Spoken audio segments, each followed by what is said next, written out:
Banwell Hill. A Lay of the Severn Sea. Part 2 by William Lisle Bowles. Part 2. Reflections on the moral and religious state of parishes, past and present. A shower, even while we gaze, steals o'er the scene, shrouding it, and the sea view is shout out, save where, beyond the holms, one thread of light hangs, and a pale and sunny stream shoots on, o'er the dim vapours, faint and far away, like hope's still light beyond the storms of time. Come, let us rest a while in this rude seat. I was a child when first I heard the sound of the great sea. 'Twas night, and journeying far, we were belated on our road, mid scenes 10 new and unknown, a mother and her child, now first in this wide world a wanderer. My father came, the pastor of the church, 16. That crowns the high hill crest, above the sea. When, as the wheels went slow, and the still night seemed listening, a low murmur met the ear, not of the winds. My mother softly said, "Listen. It is the sea." With breathless awe, I heard the sound, and closer pressed her hand. Much of the sea, in infant wonderment, 20 I oft had heard, and of the shipwrecked man, who sees, on some lone isle, day after day, the sun sink o'er the solitude of waves, like Crusoe, and the tears would start afresh, whene'er my mother kissed my cheek, and told the story of that desolate wild man, 26, and how the speaking bird, when he returned after long absence to his cave forlorn, said, as in tones of human sympathy, "Poor Robin Crusoe." Thoughts like these arose, when first I heard, at night, the distant sound, great ocean, of thy everlasting voice. 17. Where the white parsonage, among the trees, peeped out, that night I restless passed. The sea filled all my thoughts, and when slow morning came, and the first sunbeam streaked the window pane, I rose unnoticed, and with stealthy pace, straggling along the village green, explored alone my fearful but adventurous way. 40. When, having turned the hedgerow, I beheld, for the first time, thy glorious element, old ocean, glittering in the beams of morn, stretching far off, and, westward, without bound, amid thy sole dominion, rocking loud. Shivering I stood, and tearful. And even now, when gathering years have marked my look, even now I feel the deep impression of that hour, as but of yesterday. Spirit of time, 50. A moment pause, and I will speak to thee. Dark clouds, around thee, but, lo, memory waves her wand, the clouds disperse, as the grey rack disperses while we gaze, and light steals out, while the gaunt phantom almost seems to drop his scythe. Now shadows of the past, distinct, are thronging round. The voices of the dead are heard, and, lo, the very smoke goes up, for so it seems, from yonder tenement, 60. Where leads the slender pathway to the door. Enter that small blue parlor. There sits one, a female, and a child is in her arms. A child leans at her side, intent to show a pictured book, and looks upon her face. One, from the green, comes with a cowslip ball. 18. And one, 19, a hero, sits sublime and horsed, upon a rocking steed, from Banwell fair. This, 20, drives his tiny wheelbarrow, without, on the green garden sward. Whilst one, 21, apart, sighs o'er his solemn task. The spelling book 70 half moody, half in tears. Some lines of thought are on that matron's brow. Yet placidness, such as resigned religion gives, is there, mingled with sadness. For who e'er beheld, without one stealing sigh, a progeny of infants clustering round maternal knees, nor felt some boding fears, how they might fare in the wide world, when they who loved them most were silent in their graves? Nay, pass not on, 80, till thou hast marked a book, the leaf turned down, night thoughts on death and immortality. This book, my mother, in the weary hours of life, in every care, in every joy, was thy companion. Next to God's own word, the book that bears this name, 22, thou didst revere, leaving a stain of tears upon the page, whose lessons, with a more emphatic truth, touched thine own heart. That heart has long been still. 90. But who is he, of aspect more severe, yet with a manly kindness in his mien, he, who o'erlooks yon sturdy labourer delving the glebe? My father as he lived, that father, and that mother, earth to earth, and dust to dust, the inevitable doom hath long consigned. And where is he, the son, whose future fate they pondered with a sigh? Long, nor unprosperous, has been his way through life's tumultuous scenes, who, when a child, 100 played in that garden platform in the sun, or loitered o'er the common, and pursued the colts among the sand hills, or, intent on hardier enterprise, his pumpkin ship, new-rigged, and buoyant, with its tiny sail, launched on the garden pond, or stretched his hand, at once forgetting all this glorious toil, when the bright butterfly came wandering by. But never will that day pass from his mind, when, scarcely breathing for delight, at Wells, 110 he saw the horseman of the clock, 23, ride round, as if for life, an ancient Blandifer, 24. Seated aloft, like Hermes, in his chair complacent as, when first he took his seat, some 100 years ago, saw him lift up, as if old time was cowering at his feet, solemn lift up his mace, and strike the bell, himself for ever silent in his seat. How little thought I then, the hour would come, when the loved prelate of that beauteous fane, 120 at whose command I write, might placidly smile. On this picture, in my future verse, 122 when Blandifer had struck so many hours for me, his poet, in this vale of years, himself unchanged and solemn as of yore. My father was the pastor, and the friend of all who, living then, the scene is closed, now silent in that rocky churchyard sleep, the aged and the young. A village then was, not as villages are now. The hind, 130 who delved, or, jocund drove his team afield, had then an independence in his look and heart, and, plodding on his lowly path, disdained a parish dole, content, though poor. He was the village monitor. He taught his children to be good, and read their book, and in the gallery took his Sunday place. Tomorrow, with the bee, to work. So passed his days of cheerful, independent toil. 140 And when the pastor came that way, at eve, he had a ready present for the child who read his book the best. And that poor child remembered it, when, treading the same path in which his father trod, he so grew up contented, till old time had blanched his locks, and he was born, whilst the bell tolled, to sleep in the same churchyard where his father slept. His daughter walked content, and innocent as lovely, in her lowly path. She turned 150 the hourglass, while the humming wheel went round, or went, a-maying o'er the fields in spring, leading her little brother by the hand, along the village lane, and o'er the stile, to gather cowslips, and then home again, to turn her wheel, contented, through the day. 156 singing low, bend where her brother slept, rocking the cradle, to sweet William's grave. 25. No lure could tempt her from the woodbine shed, where she grew up, and folded first her hands 160 in infant prayer. Yet oft a tear would steal down her young cheek, to think how desolate that home would be when her poor mother died, still praying that she ne'er might cause a pain, undutiful, to bring down her grey hairs with sorrow to the grave. Now mark this scene, the fuming factory's polluted air has stained the country, see that rural nymph, an infant in her arms. She claims the dole 170 from the cold parish, which her faithless swain denies.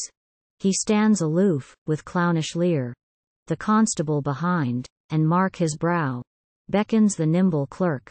The justice, grave, turns from his book a moment, with a look of pity, signs the warrant for her pay, a weekly 18 pence. She, unabashed, slides from the room, and not a transient blush, far less the accusing tear, is on her cheek. A different scene comes next. That village maid 180 approaches timidly, yet beautiful. A tear is on her lids, when she looks down upon her sleeping child. Her heart was wan, the wedding day was fixed. The ring was bought, 'tis the same story. Colin was untrue. He ruined, and then left her to her fate. Pity her, she has not a friend on earth, and that still terror speaks to all human hearts but his, whose cruelty and treachery 189 caused it to flow. So crime still follows crime. Ask we the cause? See, where those engines heave, that spread their giant arms o'er all the land. The wheel is silent in the vale. Old age and youth are leveled by one parish law. Ask why that maid, all day, toils in the field, associate with the rude and ribald clown, even in the shrinking April of her youth? To earn her loaf, and eat it by herself. Parental love is smitten to the dust. Over a little smoke the aged sire 200 holds his pale hands, and the deserted hearth is cheerless as his heart. But piety points to the Bible. Shut the book again. The ranter is the roving gospel now, and each his own apostle. Shut the book. A locust swarm of tracts darken its light, and choke its utterance, while a babble rout of mock religionists, turn where we will, have drowned the small still voice, till piety, sick of the din, retires to pray alone. 210 But though abused religion, and the dole of pauper pay, and vomitories huge of smoke, are each a steam engine of crime, polluting, far and wide, the wholesome air, and withering life's green verdure. Underneath, full many a poor and lowly flower of want has education nursed, like a pure rill, winding through desert glens, and bade it live to grace the cottage with its mantling sweets. There was a village girl, I knew her well, 220 from 5 years old and upwards. All her friends were dead, and she was to the workhouse left, and there. A witness to such sounds profane 223 as might turn virtue pale. When Sunday came, assembled with the children of the poor, upon the lawn of my own parsonage, she stood among them. They were taught to read in companies and groups, upon the green, each with its little book. Her lighted eyes shone beautiful where'er they turned, her form 230 was graceful, but her book her sole delight. 26. Instructed thus she went a serving maid into the neighboring town. Ah! Who shall guide a friendless maid, so beautiful and young, from life's contagions? But she had been taught the duties of her humble lot, to pray to God, and that one heavenly Father's eye was over rich and poor. On Sunday night, she read her Bible, turning still away from those who flocked, inflaming and inflamed, 240 to nightly meetings. But she never closed her eyes, or raised them to the light of morn, without a prayer to him who bade the sun go forth, a giant, from his eastern gate. No art, no bribe, could lure her steps astray from the plain path, and lessons she had learned, a village child.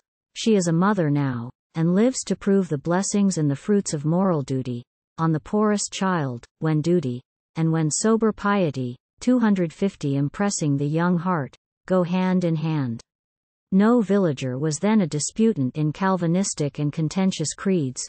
No pale mechanic, from a neighboring sink of steam and rank debauchery and smoke, 255 crawled forth upon a Sunday morn, with looks saddening the very sunshine, to instruct the parish poor in evangelic lore, to teach them to cast off, as filthy rags, good works.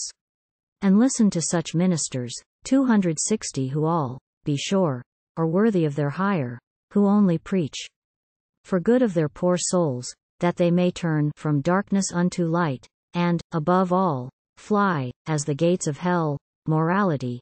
27, and Ball's steeple house, where, without heartwork, Dr. Littlegrace drones his dull requiem to the snoring clerk. 28. True, he who drawls his heartless homily for one day's work, and plods, on waiting stilts, through prosing paragraphs, with inference, 270 methodically dull, as orthodox, enforcing sagely that we all must die when God shall call. Oh, what a pulpit drone is he! The blue fly might as well preach, hum, and, so conclude. But save me from the sight of curate fop, half jockey and half clerk, the tandem driving Tommy of a town, disdaining books, omniscient of a horse, impatient till September comes again, 280 eloquent only of the pretty girl with whom he danced last night. Oh, such a thing is worse than the dull doctor, who performs duly his stinted task, and then to sleep, till Sunday asks another homily against all innovations of the age. Mad missionary zeal, and Bible clubs, 287 and Calvinists and evangelicals. Yes, evangelicals. Oh, glorious word, but who deserves that awful name? Not he who spits his puny puritanic spite on harmless recreation, who reviles all who, majestic in their distant scorn, bear on in silence their calm Christian course. He only is the evangelical who holds in equal scorn dogmas and dreams, the shibboleth of saintly magazines, decked with most grim and godly visages, the cobweb sophistry, or the dark code of commentators, who, with loathsome track, 300 crawl o'er a text, or on the lucid page, beaming with heavenly love and God's own light, sit like a nightmare. 29.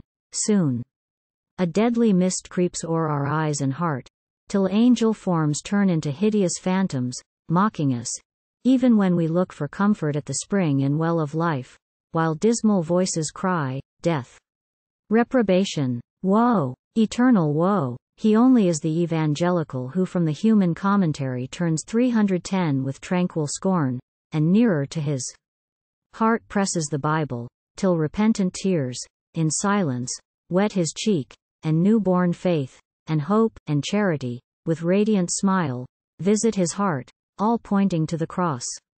He only is the evangelical, 316 who, with eyes fixed upon that spectacle, Christ in him crucified, with ardent hope, and holier feelings, lifts his thoughts from earth, and cries, My Father.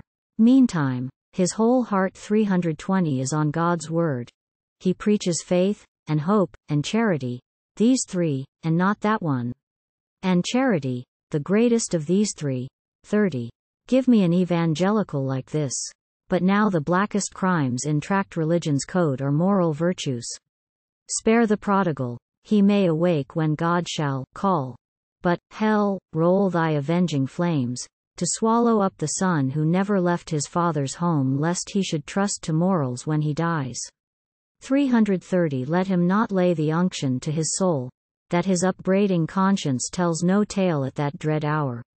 Bid him confess his sin, the greater that, with humble hope, he looks back on a well-spent life. Bid him confess that he hath broken all God's holy laws, in vain hath he done justly, loved, in vain, mercy, and hath walked humbly with his God. These are mere works, but faith is everything, and all in all. The Christian code contains 340 no, if, or, but. 31. Let tabernacles ring, and churches. 2. 32. With sanctimonious strains baneful as these. And let such strains be heard through half the land. And can we shut our eyes, and, sadly wondering, ask the cause of crimes? 345 When infidelity stands lowering here, with open scorn, and such a code as this, so baneful, withers half the charities of human hearts. Oh, dear is mercy's voice to man, a mourner in the vale of sin. 350 In death. How dear the still small voice of faith, that bids him raise his look beyond the clouds that hang o'er this dim earth. But he who tears faith from her heavenly sisterhood, denies the gospel, and turns traitor to the cause he has engaged to plead. Come, faith, and hope, and charity. How dear to the sad heart, the consolations and the glorious views that animate the Christian in his course. But save, oh, save me from the tract-led miss, 360 who trots to every Bethel club, and broods o'er some black missionary's monstrous tale, reckless of want around her. But the priest, who deems the Almighty frowns upon his throne, because two pair of harmless dowagers, whose life has passed without a stain, beguile an evening hour with cards, who deems that hell burns fiercer for a saraband, that thou, my sweet Shakespeare, thou, whose touch awakes the inmost heart of virtuous sympathy, 371 Thou, O divinest poet, at whose voice sad pity weeps, or guilty terror drops the blood-stained dagger from his palsied hand, that thou art pander to the criminal. He who thus edifies his Christian flock, moves, more than even the Bethel-trotting miss, my pity, my aversion, and my scorn. Cry aloud, oh, speak in thunder to the soul 379 that sleeps in sin. Harrow the inmost heart of murderous intent, till dewdrops stand upon his haggard brow. Call conscience up, like a stern spectre, whose dim finger points to dark misdeeds of yore. Wither the arm of the oppressor, at whose feet the slave crouches, and pleading lifts his fettered hands. Thou violator of the innocent, hide thee. Hence, hide thee in the deepest cave, from man's indignant sight. Thou hypocrite, trample in dust thy mask, nor cry faith, faith, 390, making it but a hollow tinkling sound, that stirs not the foul heart. Horrible wretch, look not upon the face of that sweet child, with thoughts which hell would tremble to conceive. Oh, shallow, and oh, senseless, in a world where rank offenses turn the good man pale, who leave the Christian's sternest code, to vent their petty ire on petty trespasses, if trespasses they are, when the wide world groans with the burthen of offense, when crimes 400 stalk on, with front defying, o'er the land, whilst, her own cause betraying, Christian zeal thus swallows camels, straining at a gnat. Therefore, without a comment, or a note, we love the Bible, and we prize the more the spirit of its pure unspotted page, as pure from the infectious breath that stains, like a foul fume, its hallowed light. We hail the radiant car of heaven, amidst the clouds of mortal darkness, and of human mist, 410 soul, as the sun in heaven, 33. Oh, whilst the car 412 of God's own glory rolls along in light, we join the loud song of the Christian host, all puny systems shrinking from the blaze. Hosanna to the car of light. Roll on, Saldanas, 34. Rocks have echoed to the hymns of faith, and hope, and charity.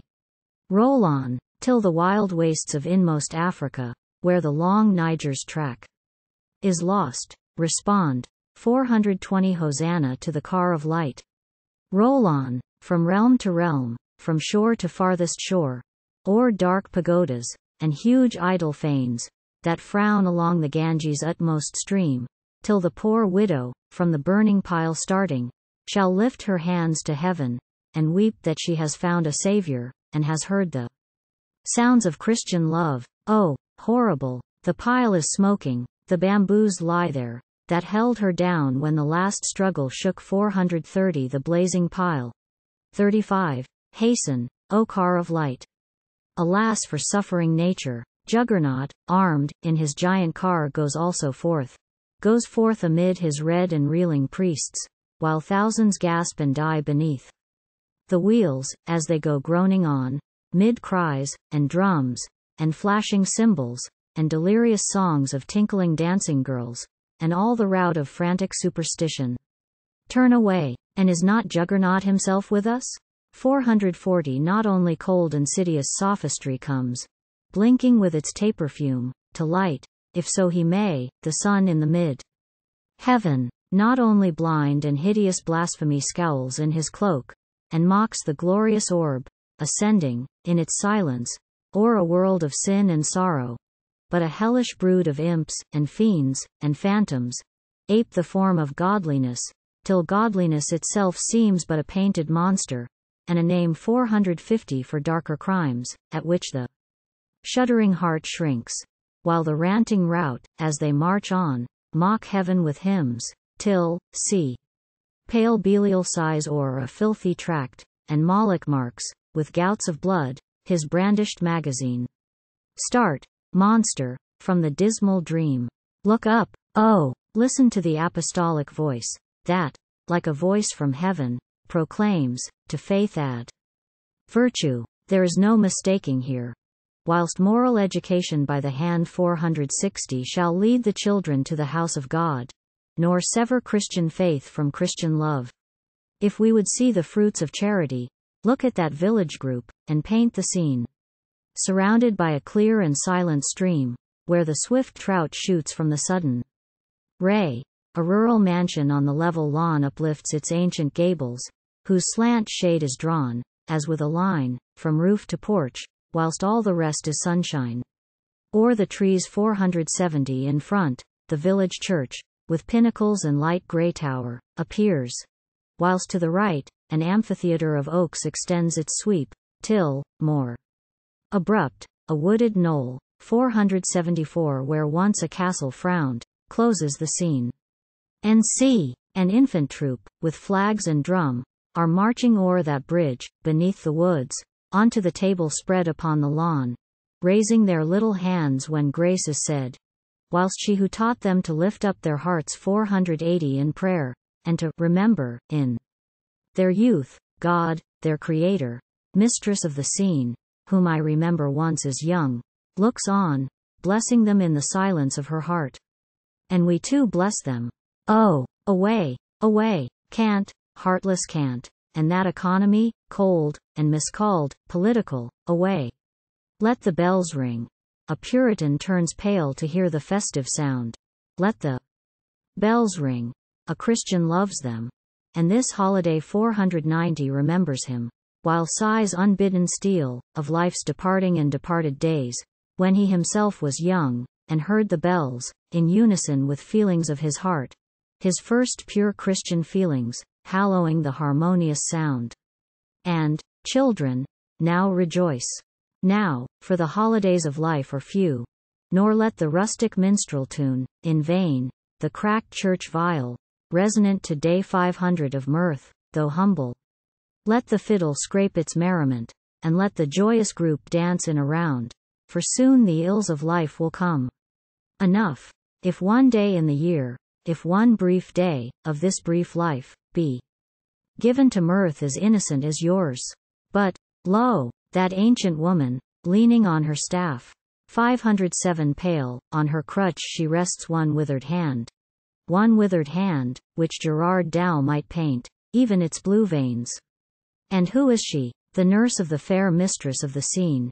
She led her tottering steps in infancy, she spelt her earliest lesson to her, and she now leans from that open window, while she thinks, when summer comes again, the turf will lie on my cold breast. But I rejoice to see my child thus leading on the progeny of her poor neighbors in the peaceful path of humble virtue. I shall be at rest, perhaps, when next they meet, but my last prayer 520 is with them, and the mistress of this home. The innocent are gay, 36, gay as the lark that sings in morn's first sunshine, and why not? But may they ne'er forget, as life steals on, in age, the lessons they have learned in youth. How false the charge, how foul the calumny on England's generous aristocracy, that, wrapped in sordid, selfish apathy, they feel not for the poor. Ask, is it true? 530 Lord of the whirling wheels, the charge is false. 37. 10,000 charities adorn the land, beyond thy cold conception, from this source. What cottage child but has been neatly clad, and taught its earliest lesson, from their care? Witness that schoolhouse, mantled with festoon of various plants, which fancifully wreath 537 its window mullions, and that rustic porch, whence the low hum of infant voices blend with airs of spring, without. Now, all alive, the green sward rings with play, among the shrubs. Hushed the long murmur of the morning task, before the pensive matron's desk. But turn, and mark that aged widow, by her side is God's own word, and, lo, the spectacles are yet upon the page. Her daughter kneels and prays beside her. Many years have shed their snow so silently and softly down upon her head, that time, as if to gaze, 550 seems for a moment to suspend his flight onward, in reverence to those few grey hairs, that steal beneath her cap, white as its snow, whilst the expiring lamp is kept alive, thus feebly, by a duteous daughter's love. Her last faint prayer, ere all is dark on earth, will to the God of heaven ascend, for those whose comforts smoothed her silent bed. And thou, witness Elysian Tempe of Stourhead, 560, not because, with bland and gentle smile, adding a radiance to the look of age, like Eve's still light, thy liberal master spreads his lettered treasures, not because his search has dived the Druid mound, illustrating his country's annals, and the monuments of darkest ages, not because his woods wave o'er the dripping cavern of old Stour, where classic temples gleam along the edge of the clear waters, winding beautiful, 570. Not because the works of breathing art, 571 of Poussin, Rubens, Rembrandt, Gainsborough, start, like creations, from the silent walls. To thee, this tribute of respect and love, beloved, benevolent, and generous whore, grateful I pay, but that, when thou art dead, late may it be, the poor man's tear will fall, and his voice falter, when he speaks of thee.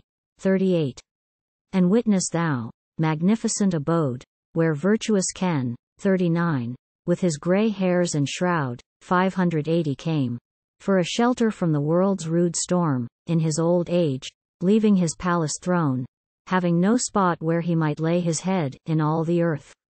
Oh, witness thou, the seat of his first friend, his friend from schoolboy days. Oh, witness thou, if one who wanted bread has not found shelter there, if one poor man has been deserted in his hour of need, or one poor child been left without a guide, a father, an instructor, and a friend. 590 in him, the pastor, and distributor, 40. Of bounties large, yet falling silently as dews on the cold turf. And witness thou, Marston, 41, the seat of my kind, honored friend, my kind and honored friend, from youthful days. Then wandering on the banks of Rhine, we saw cities and spires, beneath the mountains blue, gleaming, or vineyards creep from rock to rock. 599 or unknown castles hang, as if in clouds, or heard the roaring of the cataract, far off, beneath the dark defile or gloom of ancient forests, till behold, in light, foaming and flashing, with enormous sweep, through the rent rocks, where, o'er the mist of spray the rainbow, like a fairy in her bower, is sleeping, while it roars, that volume vast, white, and with thunder's deafening roar, comes down. Live long, live happy, till thy journey close, calm as the light of day. Yet witness thou, 610 the seat of noble ancestry, the seat of science, honored by the name of Boyle, though many sorrows, since we met in youth, have pressed thy generous master's manly heart, witness, the partner of his joys and griefs. Witness the grateful tenantry, the home of the poor man, the children of that school, still warm benevolence sits smiling there. And witness, the fair mansion, on the edge of those chalk hills, which, from my garden walk, 620 daily I see, whose gentle mistress droops, 42. With her own griefs, yet never turns her look from others' sorrows, on whose lids the terror shines yet more lovely than the light of youth. And many a cottage garden smiles, whose flowers invite the music of the morning bee. And many a fireside has shot out, at eve, its light upon the old man's withered hand and pallid cheek from their benevolence, sad as is still the parish pauper's home. 630 who shed around their patrimonial seats the light of heaven descending charity. 632 and every feeling of the Christian heart would rise accusing, could I pass unsung, thee, 43, fair as charity's own form, who late didst stand beneath the porch of that grey fane, soliciting, 44, a mite from all who passed, with such a smile, as to refuse would seem to do a wrong to charity herself. How many blessings, silent and unheard, 640 the mistress of the lonely parsonage dispenses, when she takes her daily round among the aged and the sick, whose prayers and blessings are her only recompense. How many pastors, by cold obloquy and senseless hate reviled, tread the same path of charity in silence, taught by him who was reviled not to revile again, and leaving to a righteous God their cause. Come, let us, with the pencil in our hand, 650 portray a character. What book is this? Rector of Overton. 45, I know him not. But well I know the vicar, and a man more worthy of that name, and worthier still to grace a higher station of our church, none knows. A friend and father to the poor, a scholar, unobtrusive, yet profound, as ere my conversation coped withal, his piety unvarnished but sincere. 46. Killarney's Lake, 47, and Scotia's Hills, 48, have heard 660 his summer wandering read. Nor on the themes of hallowed inspiration, 49, has his harp 662 been silent, though 10,000 jangling strings, when all are poets in this land of song, and every field chinks with its grasshopper, have well nigh drowned the tones. But poesy mingles, at eventide, with many a mood of stirring fancy, on his silent heart when o'er those bleak and barren downs, in rain or sunshine, where the giant Wansdeck sweeps, 670 homewards he bends his solitary way. Live long, and late may the old villager look on thy stone, amid the churchyard grass, remembering years of kindness, and the tongue, eloquent of his Maker, when he sat at church, and heard the undivided code of apostolic truth, of hope, of faith, of charity, the end and test of all. Live long. And though I proudly might recall the names of many friends, like thee, sincere 680 and pious, and in solitude adorned with rare accomplishments, this grateful praise accept, congenial to the poet's theme. For well I know, haply when I am dead, and in my shroud, whene'er thy homeward path lies o'er those hills, and thou shalt cast a look back on our garden slope, and Bremhill Tower, thou wilt remember me, and many a day there passed in converse and sweet harmony. A truce to satire, and to harsh reproof, 690 severer arguments, that have detained the unwilling muse too long. Come, while the clouds work heavy and the winds at intervals pipe, and at intervals sink in a sigh, as breathed o'er sounds and shadows of the past 695 change we our style and measure, to relate a village tale of a poor Cornish maid, and of her prayer book. It is sad, but true, and simply told, though not in lady phrase of modish song, may touch some gentle heart, 700 and waken interest, when description fails.